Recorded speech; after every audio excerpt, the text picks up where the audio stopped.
Hello friends, मैं हूँ किशोरीज kitchen में आप सभी का स्वागत है। आज हम बनाएंगे गोंद के लड्डू, जो बहुत ही सेहतमंद है।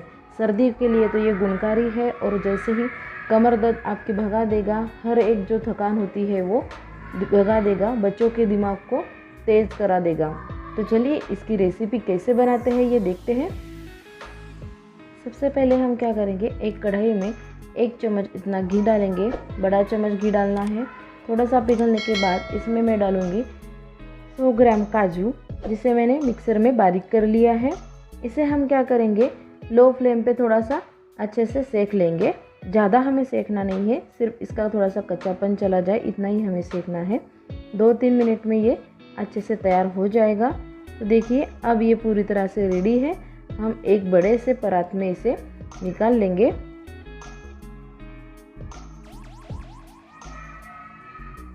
इस तरह से मैंने इसे एक पराती में निकाल लिया है।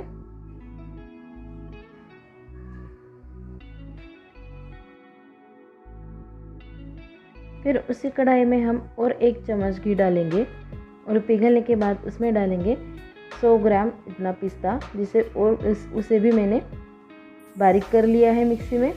इसे भी थोड़ी से अच्छे से रोस्ट कर लेंगे। देखिए अब ये पूरी तरह से रोस्ट हो चुका है। हम इसे भी पराती में निकाल लेंगे।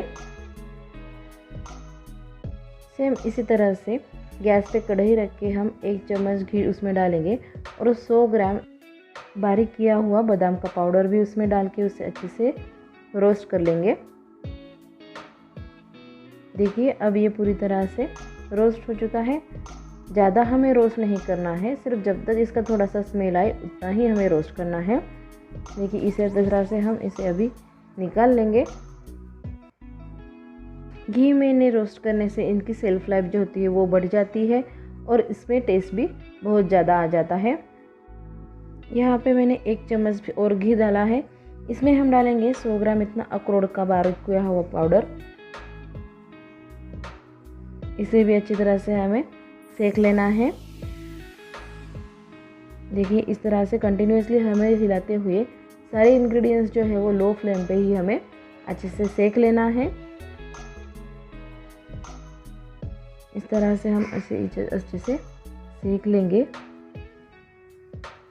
अब ये भी पूरी तरह से रेडी हो चुका है, तो हम इसे भी निकाल लेंगे।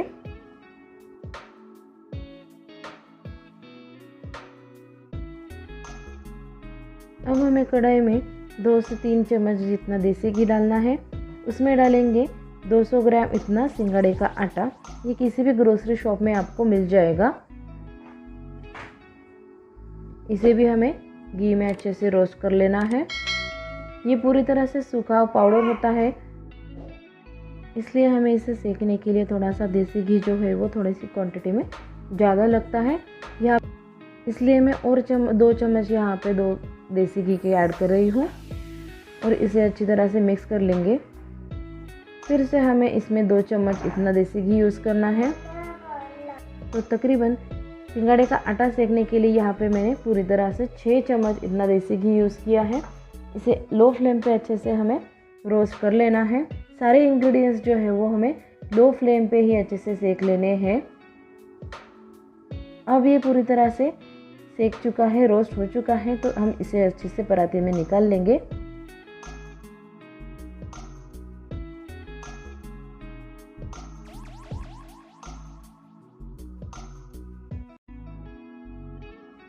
अब फिर से हम कढ़ाई में 1 चम्मच इतना देसी घी डालेंगे और उसमें डालेंगे 50 ग्राम साबुत चारोड़ी। इसे भी अच्छी तरह से हमें धूप में घी में सेक लेना है।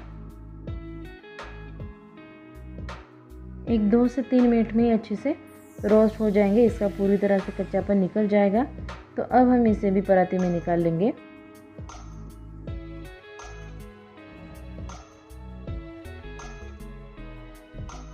फिर कढ़ाई में 1 चम्मच देसी घी डाल के उसमें डालेंगे 50 ग्राम इतना किशमिश।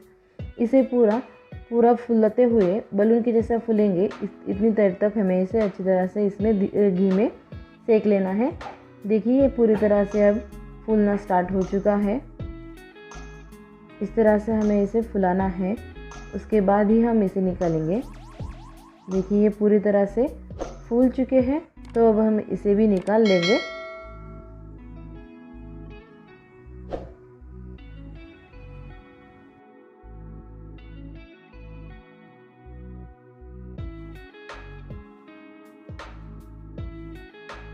अब हमारे रेसिपी की सबसे अहम बात जो है वो है गोंद, जो किसी भी ग्रोसरी शॉप में अच्छे से मिल जाता है।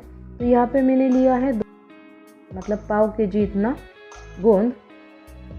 गोंद हमारी हड्डियों को अच्छे से मजबूती देता है और कमर दर्द को पूरी तरह से भगा देता है।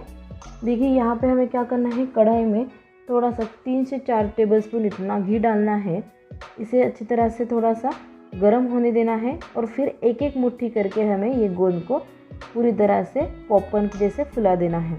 अब हमारा घी हो चुका है गर्म, तो इसमें हम डालेंगे 1 मुट्ठी इतना गोंद।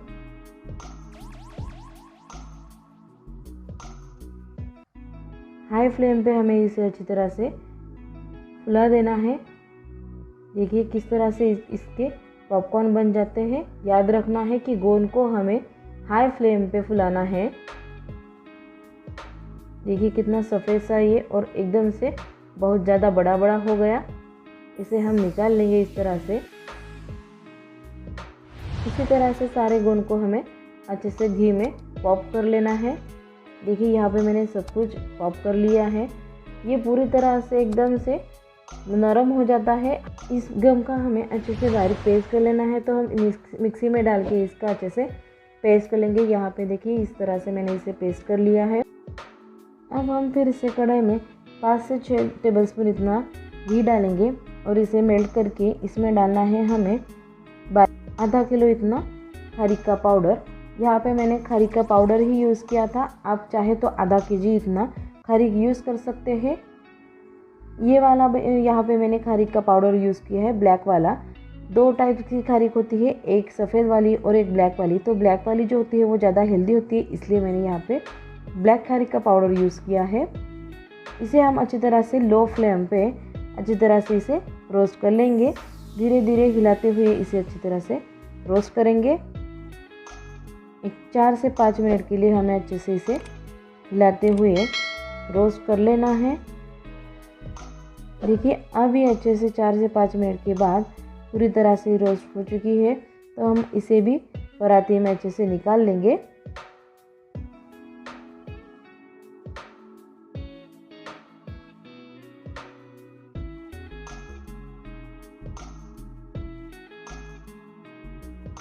अब मैंने यहाँ पे लिया है 1 केजी इतना खोबरा, ड्राई खोबरा यहाँ पे लिया है मैंने।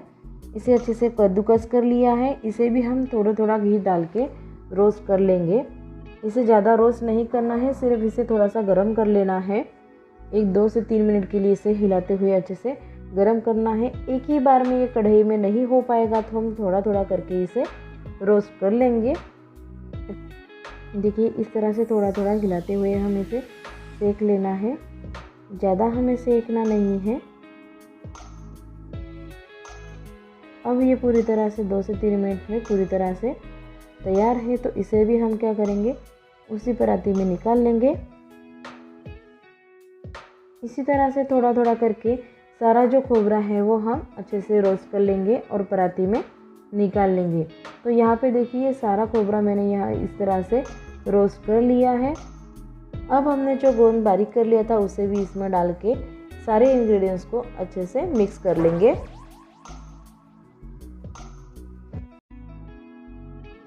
देखिए इस तरह से हमें थोड़ा सा ध्यान रखते हुए इनको मिक्स कर लेना है, क्योंकि हमने सभी जो इंग्रेडिएंट्स है वो अच्छे से सेक लिए हैं, तो ये गर्म हो सकता है। इसलिए हमें धीरे धीरे करके सभी को अच्छे से मिक्स कर लेना है। देखिए यहाँ पे इस तरह से मैंने इन सभी इंग्रेडिएंट्स को अच्छे से मिक्स कर लिया है।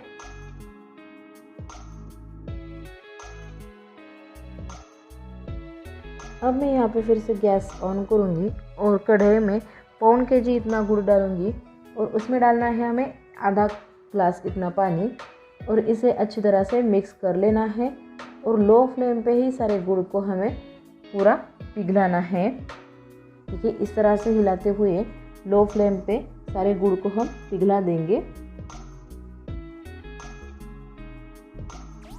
गुड़ अब अच्छे से पिघल चुका है तो गैस की फ्लेम हम करेंगे थोड़ी सी मीडियम, और मीडियम फ्लेम पे हमें इसमें एक अच्छे से उबाल आने देना है।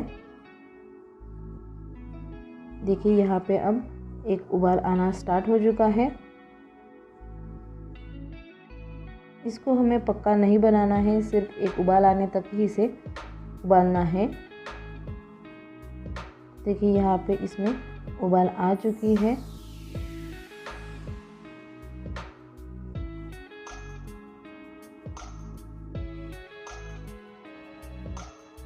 देखिए इस तरह से हमें इसे एक उबाल आने देना है, और चम्मच पे लेके हमें देखना है कि ये थोड़ा सा चिपचिपा बना है कि नहीं। तो देखिए इस तरह से अगर इसकी धारें पड़ जाए और इसमें चिपचिपापन आ जाए तो गैस को तुरंत ही बंद कर देना है। और इसे इसी तरह से सारा जो इंग्रेडिएंट्स हमने जो ड्राई फ्रूट्स जो है वो हमने सेक लिए थे इसमें इस तरह से डाल देंगे, और चम्मच की सहायता से ही हम इसे अच्छे से मिक्स कर लेंगे ताकि ये गुड़ जो है वो हमारे हाथ में ना चिपक जाए, क्योंकि गुड़ का जो पाक होता है वो बहुत ही ज़्यादा गर्म होता है। तो हमें ध्यान से इसे अच्छे से मिक्स कर लेना है। देखिए रखना है कि सारा गुड़ जो है वो अच्छे से इसमें मिक्स हो जाए। अच्छे से मिक्स हो जाने के बाद गरम गरम ही हमें इसके लड्डू बनाना स्टार्ट करने देना है। थोड़े थोड़े हाथ में लेके हमें इसके लड्डू बना लेने हैं। देखिए लड्डू बनाने के लिए यहाँ पे मैंने 1 kg इतना देसी घी यूज़ किया है। ये लड्डू छोटे बड़ों के लिए सभी के लिए सेहतमंद होते हैं और बहुत ही ज़्यादा स्वादिष्ट लगते हैं। तो आप ये रेसिपी को ज़रूर ट्राई कीजिएगा, और आपको रेसिपी कैसी लगे हमें कमेंट में ज़रूर बताइएगा। अब तक अगर चैनल को आपने सब्सक्राइब नहीं किया है तो चैनल को सब्सक्राइब कीजिए, साथ ही बेल आइकॉन पर क्लिक कीजिए ताकि आने वाली हर एक नई रेसिपीज़ का नोटिफिकेशन आपको मिलता रहेगा। फिर मिलेंगे एक नई वीडियो के साथ, नई रेसिपी के साथ। तब तक के लिए बाय।